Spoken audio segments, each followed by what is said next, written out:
Hi, and welcome to another week of Available Work, everybody. Happy day after Veterans Day. For some context, we're recording this on November 12th, so happy Veterans Day, Bonnie. Hey, thank you. Same to you. I hope you took some time yesterday. Oh, it was good. Yeah, epic. Good. Same with me. Very good. Awesome. And like I said, we're recording on November 12th, so for some context, whenever you guys hear this video or hear this episode, you'll know that we had a great November, real strong November that was coming in. We have been all over the state, a number of representatives from the Texas Workforce Commission and our wonderful local great 28 workforce solution boards are hosting We Hire Veterans, Red, White, and You events, which are basically just job fairs for our veterans looking for jobs. So we've got a couple. We did a couple of those last week. I was in San Angelo and Corpus Christi, and we're going to Red Oak and Wichita Falls this week. So it's big packed week. Awesome. And didn't you just recognize someone yesterday for We Hire Vets? That's right. Or this morning? Yeah, it was this morning. So congratulations to the General Land Office this morning. We were over there at the Veterans Land Board meeting and recognized them for We Hire Vets. And again, this is recognition for employers for having over 10% of their employment in as veterans. And I kind of always, I may have said the joke already, but employers, you probably already have 10%. Reach out to us. Reach out to your local workforce solutions board. If you're coming in the morning and you look around your parking lot and you see, veteran stickers, you know what they look like. More than 10% of those, you like I said, you probably already have a good group of veterans. And if you are at 9%, it'll just give you that incentive to hire more veterans. Yeah. We want to get to that 10%. So. That's right. That's awesome, Bonnie. Thanks for coming over again. And again, we've got. This is a treat for you employers. Again, this is one of our more educational. Well, they're all educational, but we are looking to directly help you understand our unemployment laws and our employers guidebooks, all that stuff. We have one of our attorneys, Mario Hernandez. Yes, Commissioner Esparza, thank you for having me on the show. The podcast, really appreciate it. Excited to be here and ready to talk about a little bit about this topic that you've got me on here. So college football rankings. Oh yeah, absolutely. Been a wild weekend, in college football, but that's the allure. Yeah, that's the beauty of college football. So that's awesome. So again, employers, like I said, this is one of our dedicated episodes that we want to make sure that we are giving you great topics. We talked last week with Decode. He's here in the studios. He's one of our Line 5 guys, our Line 5 crowd with Tommy in the room too. So we thank you guys for being over here and double checking to make sure I'm not saying anything wrong or incorrect or giving bad guidance. I don't want to do that. Hey, so Mario, we've got an interesting topic today, and I definitely want you to introduce that topic. But I also, would you explain a little bit about yourself? How did you find yourself in this role? Unemployment law, I think, is a really interesting niche of law to study. And one thing I remember is we had a wonderful intern, Mason Dallas. He came in to see us. He's currently in law school right now.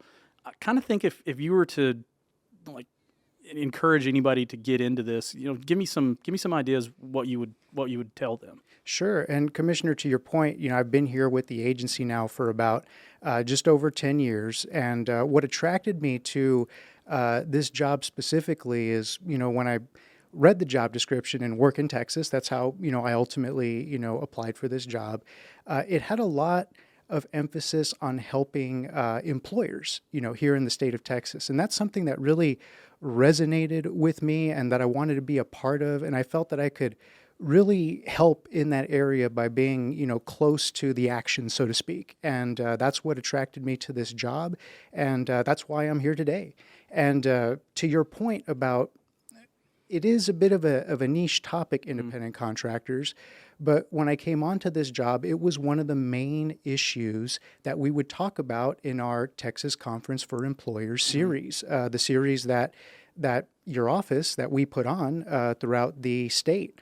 And the fact that it was a big point of emphasis in our conferences, such that it was its own topic, spoke to the importance that employers have about it. And so that was very interesting to me.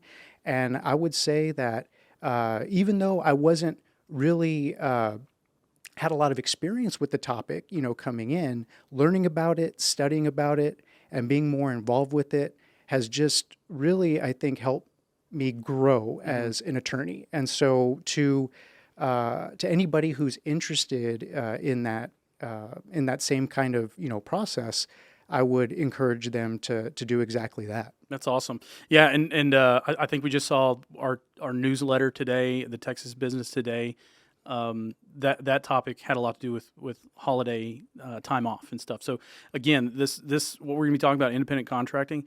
I think these are great and these are interesting because I think a lot of people just kind of think they know something. They just kind of, it's almost like we're dispelling a myth or that we're reinforcing the law, but people just kind of wondered. So yeah, we're going to be talking about independent contracting. So let's kick it off, shall we?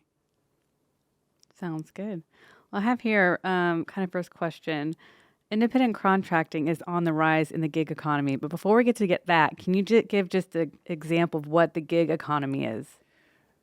Sure. And, Bonnie, it's a really good question. And the way I think about the gig economy is this rise in gig work that is, independent series of jobs that you take on, generally from a app-based system. I mean, one of the classic examples is ride-sharing systems. Everybody's heard of Uber, everybody's heard of Lyft, kind of this app-based process whereby you can get pretty much anything at a touch of a smartphone button. You can get things like pet sitting services, household cleaning services, ride-sharing, as I mentioned, food delivery services. And there's been a lot of activity in the gig economy sector, and that's why it's such an important to talk about. I'd like to share something that I came across today. In fact, it's an article from June 20th of this year. It's from Jack Kelly at Forbes.com. He's a senior contributor.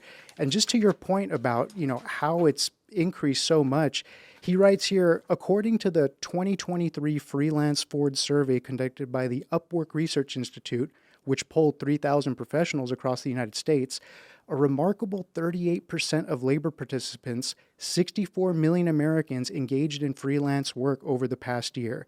This figure represents an upswing of 4 million total professionals compared to the previous year's data. The study further revealed that American freelancers collectively contributed to an astonishing $1.27 trillion in annual earnings to the nation's economy. So the bottom line is that this gig economy system is here, and I think it's here to stay. Yeah, and it's absolutely changing the landscape of employers. It's changed the landscape of how we can do business. There's definitely folks who are doing this full time, but also, it takes, the gig economy lowers the barrier for people that are wanting to take, to work or get extra, earn extra money on their own time. And it's fascinating. And obviously this has impacted a lot of the decisions that we're making, as a state and on the federal levels of things. So it's really important that we understand the topic and, protect ourselves where we need to. And to your point, Commissioner, it's like, what makes it attractive? What makes the gig economy jobs sort of attractive in that sense? And you read a lot about flexibility, people wanting to be their own bosses, so to speak, and having that autonomy to be able to take jobs or maybe, take a day off or what have you.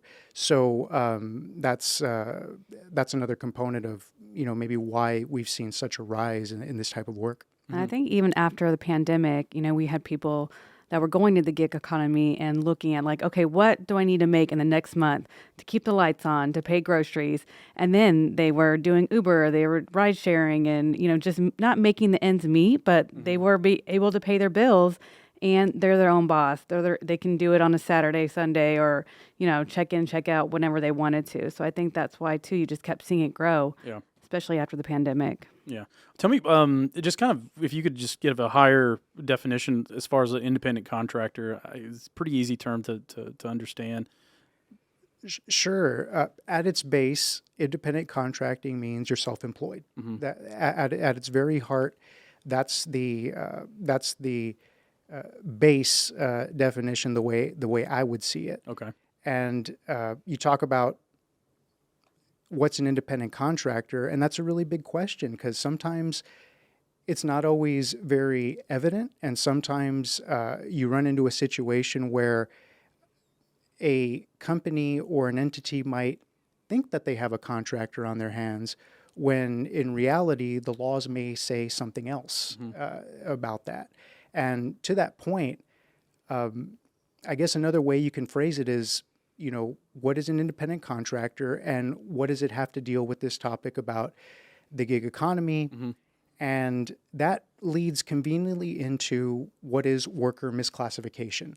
Because with regards to worker misclassification, at its heart, it's calling something that it's not, essentially. Calling a worker an independent contractor when in reality they were an employee the entire time. For purposes of this topic, that's what worker misclassification is. And it's an important issue. It's a big issue because as much as the gig economy has risen in these past years, especially to Bonnie's point during the pandemic and afterwards, you also have questions surrounding, well, what is the status of these workers? Are they really truly independent contractors or are they something else? And so, well, why is it such a big issue? It's like, what's the big deal? Can't we just, call a worker a contractor? Can we do that? Can we do this? Well, it is a big issue, and there are agencies that look into this issue, not the least of which is this agency, the Texas Workforce Commission. The U.S. Department of Labor looks into this issue, and the Internal Revenue Service, the IRS, looks into this issue, because let's face it, it's not a tax party without them, right? Yeah, They got to be there. Now, with that said, why are these agencies looking into this issue? What's the big deal? Well, and it should be noted, it's not an exhaustive list. There are other agencies that will have their own tests and their own, ways of looking at things. But as far as the TWC is concerned, TWC's one of its main functions is to make sure that proper unemployment taxes are being collected. And what you have the potential of running into with misclassification is if you've erroneously treated a worker as a contractor when really they were an employee, there's a chance that those unemployment taxes weren't collected when wages needed to be reported for that worker. Yeah. And that's important for the TWC to make sure that unemployment taxes are collected in an appropriate fashion. Yeah, and it's not always black and white. And sometimes it's, if you're an employee or if you're working under the idea that you're an employee and you filled out, you think you filled out the right paperwork, and all of a sudden at the end of the year you realize that you have a 1099, Right. miscellaneous, Right. and you owe like $8,000. Yeah, that's definitely a surprise. Were you saving in your piggy bank for that? Probably weren't if you were like me. That's correct, and it's interesting because the tax department at this agency will make sure that all that is being taken care of, and audits are conducted. I used to have a slide in one of my presentations that talked about all the misclassified wages that occur. It's like you could buy like 100 Ferraris or whatever with all the misclassified wages and so on. So that's one reason it's important for TWC. With DOL, wage and hour, it's important for them because workers who are misclassified have the potential of maybe not having been paid overtime and so forth. So since DOL enforces the Fair Labor Standards Act on the federal level, they're very interested in making sure that everything is, good there. And then finally, the IRS payroll taxes, FICA. And so if a worker is misclassified, there's always a chance that those taxes aren't being paid. And so that's why it's such an important issue, and more than just, hey, we'll call this worker a contractor, we'll call them an employee kind of thing. So again, I feel like these unemployment laws always come back to the bottom line. Correct? That's a good way of putting it, because when you think about it, let's see, TWC taxes, DOL wage and hour, making sure that appropriate wages are being paid. Kind of shades of similarity there. IRS taxes. Ultimately, these laws kind of surround making sure that the laws are being enforced properly, and that the programs that are in charge of collecting the monies and collecting the taxes to keep our system going and keep our economy going are working efficiently. I feel like I'm not sure if I'm going to try to say this the right way, but shouldn't an employer know if all of their employees are employees? How do employers open the door for independent contractors if they're in need of something specific that they personally they're not in the business to provide, but they need to get that done? And what's the whole process of untangling any of those? It's a really good question, Commissioner. And I truly believe that employers are not doing this, again, generally speaking, I think the vast majority of employers are not doing this because, we want to avoid taxes, or we want to do this, or we want to do that. I get to speak to employers almost every single day. They tell me, hey, look, Mario, we just want to do things the right way. We just want to make sure that we're following all the rules. And so I think a lot of it might be that they might just be unaware of what the process is and how much goes into it.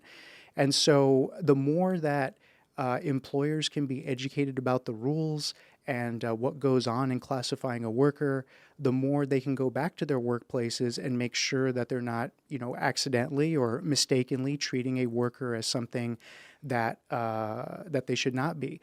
Now, to your point about hey, how could an employer maybe run into this? I get a lot of questions about, hey, look, Mario, if we're bringing in a worker for just a small amount of time, like just, maybe seasonal work, there's some extra time, or rather some extra work during the summertime or maybe the holidays and what have you, they're not going to be around the entire time, but only for a couple of months. Is it okay to 1099 those workers?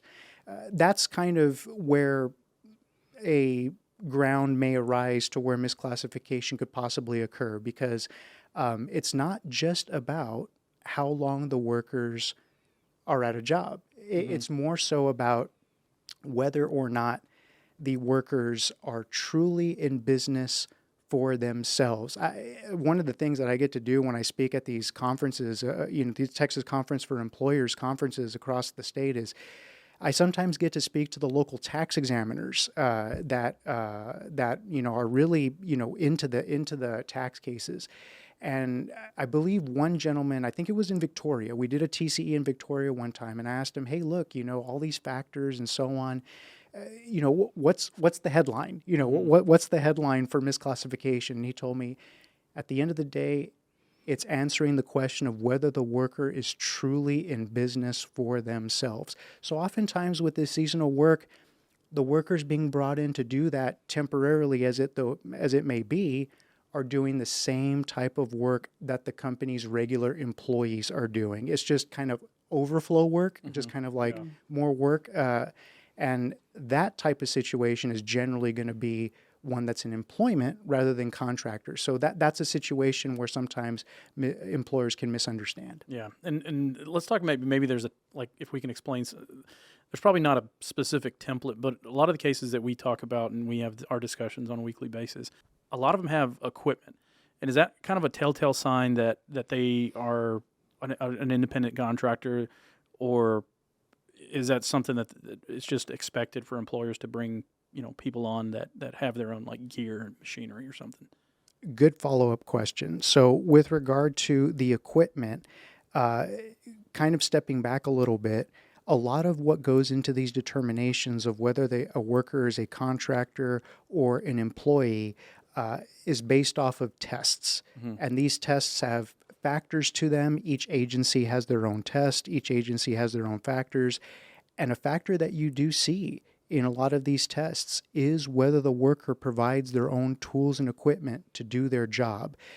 And that speaks to kind of a higher level analysis of whether the worker is in business for themselves, because on the whole, you'll see a lot of tests, you'll see a lot of factors, but generally speaking, a lot of them can be tied back to three big ones: direction and control, profit and loss, and integration of services. And the equipment piece goes towards whether the worker is investing in their own enterprise by having the equipment to do the job. The mark of independence is to be able to have the tools and equipment such that when the job ends, you can easily just get a job doing what you're in the field of doing with some other company, because that company won't have their own tools and equipment to do the job. That's why they've hired you as the expert. So if you've been investing in your own tools and equipment and you bring that to the job, that's a factor of being in business for yourself. And so that's kind of that factor there. Yeah. Mario, question for you. What things are you hearing from employers at the conference or say from the hotline on the confusion, or, what's their top questions as employers are getting about this misclassification? Yeah, like do I have an independent contractor working for me right now? Really good question. And so what I get a lot at the conferences and over the phone calls, I've already kind of pointed out, so I'll just kind of glaze over that one really quickly, is the seasonal work. It's like, hey, we're just going to have them here for a few months or what have you. So spoke about that a little bit earlier. So that's one big thing. Another big thing that I get too is what's called questions about working interviews. And so with regard to this scenario, sometimes you have a worker that will come in and quote unquote shadow a supervisor or shadow another worker to see if they can do the job correctly. And maybe after a day or a week, if the worker cannot do the job directly, they pay the worker via 1099, independent contractor, and then they're on their way. The problem with that is that if the worker who's being brought in is doing the same type of work that other employees are doing, and especially if they really have no control over what they're doing during that temporary working interview time, like they're required to follow a supervisor, or even more so, if they are required to do work to demonstrate the employer that they can do the work and that they can bill, the employer can bill for that work that that worker's doing, that's generally going to be an employee type of situation and not a 1099 situation. And that means the whole 9 yards. It means I-9, it means new hire paperwork, even for that limited amount of time, because the worker's being directed and controlled. They don't have their own business, and they don't have the hallmarks of what an independent contractor would require under the tests. And so employers will ask, well, what can we do about that? Is there a solution to that conundrum? Because, hey, we need to have workers that we know can do the work. An alternative to hiring directly, and this is something employers can consider, they don't have to do this, but an alternative to hiring directly is hiring through a temporary help firm. Because in that situation, the premium that you pay the temporary help firm to place a worker at your company temporarily is the premium that you pay not to be the employer of that worker. So that's something that employers can consider. And so those are really the two that are popping to mind in terms of like questions that I will get frequently over the phone or at the conferences. So also, like, dead giveaway, you're employing somebody who also provides that same service to another employer, right? That one comes up quite. Very good, Commissioner. That's basically what amounts to integration of services. Okay. And the reason why integration of services is such a factor to show employment rather than contractor factor is because, or rather than a contractor, is because if the worker's services, like if the worker that you've hired, if their services are so integrated into your company that you're dependent on those services to keep your business going, if it's part of a fixture of what you provide your customers, if there's ever an audit or an investigation that occurs, I think the investigator is naturally going to think that you want to direct and control that behavior because it's a key aspect of what your business does. And so, again, integration of services is a big factor for employment rather than contractor status. Sounds like we could have a whole series on this topic. Mario, if I'm an employer and I want to know more, I want to get in touch with you and, run a scenario by you, how do I do that? Great question. And so with that, I would recommend two avenues of contacting if you want to speak to me. You can call the employer hotline number. That's where my office is at here at the Texas Workforce Commission with the Office of the Commissioner representing employers. That phone number is 800-832-9394. Again, phone number 800-832-9394. Full disclosure, you'll probably have to go through like a recorded message, but you'll have the ability to press the number 4, and that's where the employer hotline is at. That's where my office is at. My 3 other colleagues, 2 of them are on the quote line 5, so to speak, audience here. They answer that phone. Another one of my colleagues who's not here with the studio with us today, but in the office also answers that phone. So in the event that you don't reach me, you can leave a message. Alternatively, you can also email the employer office at employerinfo@twc.texas.gov. Again, that's employerinfo@twc.texas.gov. And you can just ask whatever question. It doesn't even have to be about independent contractors if you don't want to. It can be about employment-related topics, and we staff that email. So, but yeah, I welcome questions. I welcome calls, and I enjoy providing information about this topic to any employers that may have questions about it. Yeah, and we're here for you, employers. Thanks for our Line 5 for limited heckling. We appreciate you, Jaku and Tommy, for being here.